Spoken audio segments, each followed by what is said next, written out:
ধন, সম্পদ, ঐশ্বর্য। মানুষ হয় নিজের সৌভাগ্যের দ্বারা এগুলো লাভ করে থাকেন বা কর্মের দ্বারা। সৌভাগ্য আসলে কি? গ্রহের দশা, যা প্রত্যেক মুহূর্তে বদলাতে থাকে। কর্মের মাধ্যমে যখন আপনি ধন অর্জন করেন, তখন সেই ধন আপনার আগামী প্রজন্ম লাভ করে।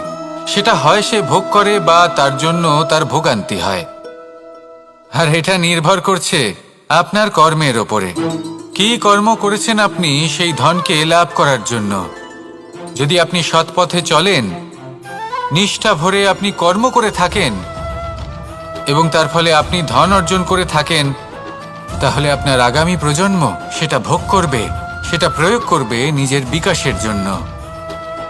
কিন্তু যদি আপনি কুকর্ম করে থাকেন, কোনো রকম ছলনা করে থাকেন এই ধন লাভ করার জন্য,